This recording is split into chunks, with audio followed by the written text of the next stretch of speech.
से इस तरह की गैंग सक्रिय है जो रंगदारी करती है और रंगदारी के पैसे ना मिलने पे हत्या तक करने में आमदा रहती है।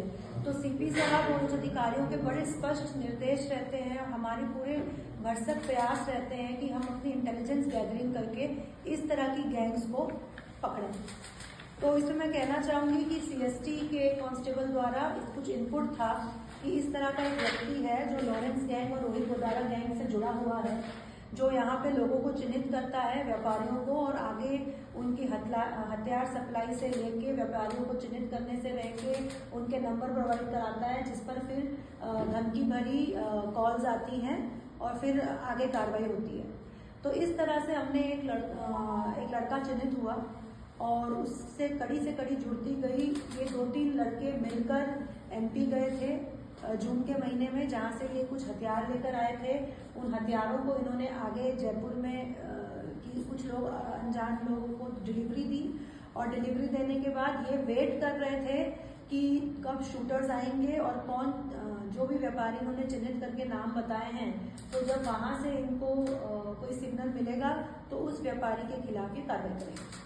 मैडम, ये जैसे बताया जा रहा है कि एक बंदा बठिंडा जेल में बंदा जो कि इस गैंग को ऑपरेट कर रहा था, ये किस तरह से व्यापारी के नंबर लेते फिर आगे गैंग को देते और वो इनसे रंगदारी करते? देखिए, ये बात हमारी तफ्तीश में अभी तक आई है कि जब ये एमपी में हथियार लेने गए थे तो ये निरंतर 2 लोगों के संपर्क में थे और एक व्यक्ति अभी पता चल रहा है कि शायद यूएस बेस्ड था और दूसरा व्यक्ति पंजाब जेल में बंद है।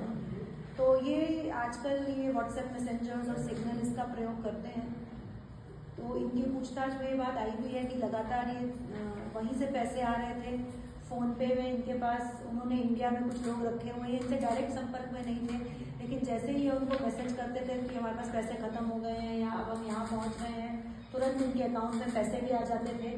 तो उनमें से भी हमने एक लड़के को उठाया है जो इनको यहाँ लोकल फंडिंग करता था। और कितने व्यापारी के टारगेट पे होंगे? देखिए, अभी हमारे पास एक मुकदमा दर्ज है ब्रह्मपुरी थाने का, जिनमें इनके द्वारा नंबर प्रोवाइड करके रोहित गोदारा द्वारा धमकी का मैसेज उसको किया गया था। और ऐसे अभी हम और इनसे पूछताछ करेंगे कि ऐसे और कौन से व्यापारी थे जिनको इन्होंने चिन्हित किया था, और ये सब अब हम इनकी पीसी लाए हैं तो इनसे पूछताछ करेंगे।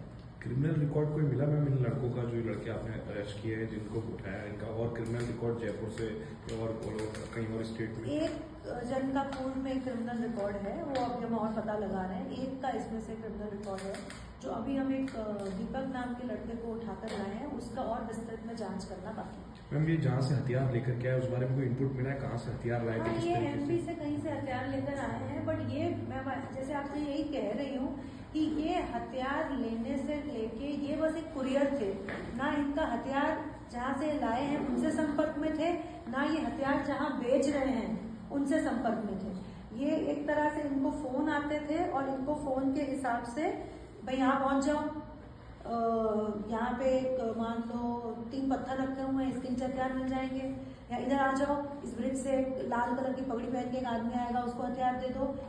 तो इस तरह से और क्योंकि ये बात अब इनके मोबाइल की भी फॉरेंसिक एनालिसिस करानी पड़ेगी कि इन्होंने किससे बात की, क्या बातें की हैं। तो एक तरह से ये कुरियर थे और ये ग्राउंड वर्क करते थे, इनका डायरेक्ट संपर्क हथियार लेने वालों से नहीं था। पर अब हम इनसे कड़ी से कड़ी जोड़कर जिनको पकड़ेंगे उनसे हम और पूछताछ और तफ्तीश करेंगे। अभी ये लोग क्या कोई स्टडी कर रहे थे, स्टूडेंट थे या कहीं पे काम करते थे? नहीं, ऐसे कोई स्टूडेंट और ये स्टडी की बात नहीं आई है, ये कोई इसी तरह के काम करते थे।